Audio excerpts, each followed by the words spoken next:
Creating and printing sales orders in Dynamics 365 Business Central is a fundamental part of managing your sales process.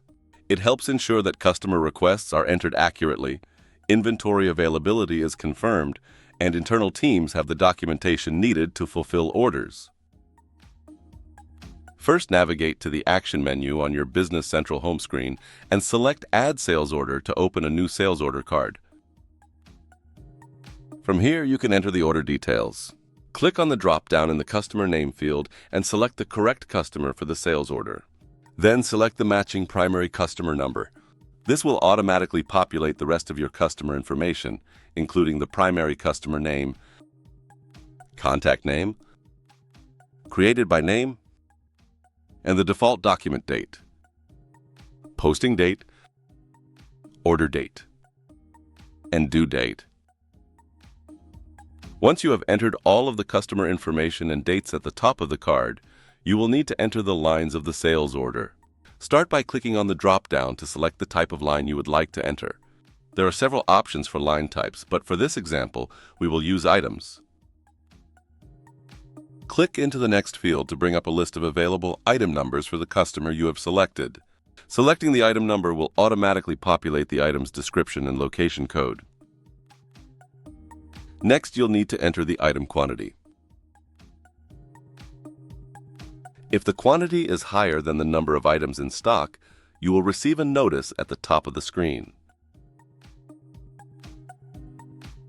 When you enter the quantity, the fields below the lines will update the subtotal and total numbers automatically. You can also scroll to the right to see the subtotal amount on the line itself. Next, be sure to add the tax group code to apply VAT to the item. Once you do this, you should see the tax amount automatically populate in the total VAT field below, as well as an update to the total including VAT field. You can add more line items to the order or change the line type to include other types of charges. For example, you can use resources to include charges for training or setup in terms of hours.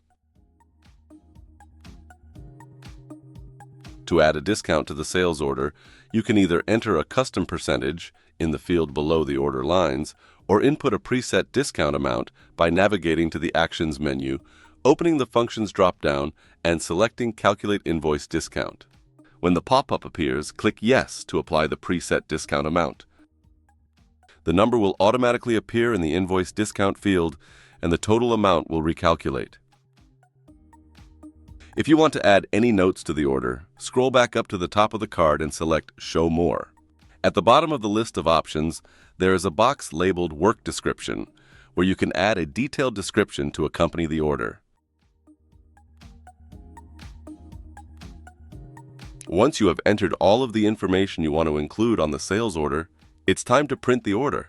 Hit the Print Send button in the Sales Order menu and select Print Confirmation. Then click on Send To open up your list of printing options.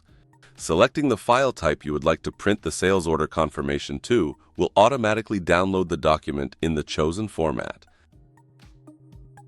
Thank you for joining us for this Kwixand tutorial on how to create and print sales orders in Dynamics 365 Business Central.